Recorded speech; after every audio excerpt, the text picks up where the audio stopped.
ka ndị Igbo si agụ ụbọchị ha dee ka ndị Igbo si agụ ya ka anyị kọwaa ya ebe a. Ọ bụ awa 24 na-emebe otu ụbọchị. Awa 24 na-emebe otu ụbọchị.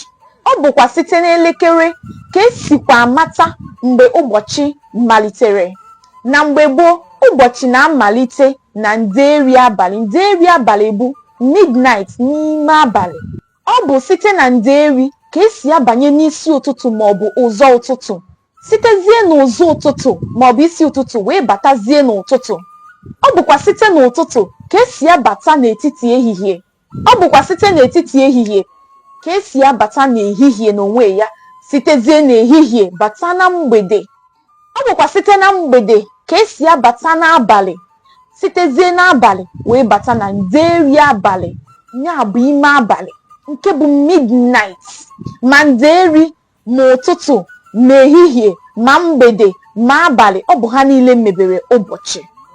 Na mgbe ochie, eji akwa oke ọkpa maọbụ akwa nnụnụ wee na-amata ndeeri abalị, ma werekwa akwa oke ọkpa, ọ bụghịkwa akwa oke ọkpa were amata ụzọ ụtụtụ. Ụfọdụ na-akpọ ya isi ụtụtụ nakwa etiti ehihie.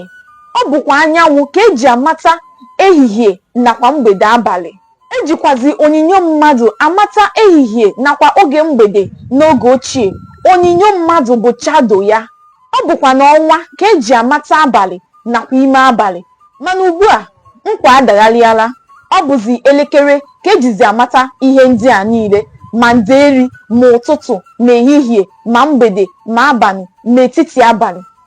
Ụbọchị ọbụla n'ala Igbo nwere aha agụrụ ya. Aha ụbọchị e nwere n'ala Igbo dị 4. Ha bụ Eke, Orie, Afọ na Nkwọ. Obodo ọbụla n'ala Igbo jikwa otu n'ime aha ndị a were azụ ahịa. O kwesịkwara ka onye ọbụla si n'ụla were bilite mata ozigbo na oge anaghị eche mmadụ, n'ihi na chi foro efo na-eji eji, nke jikwanụla eji na-efo efo. Ya gazie.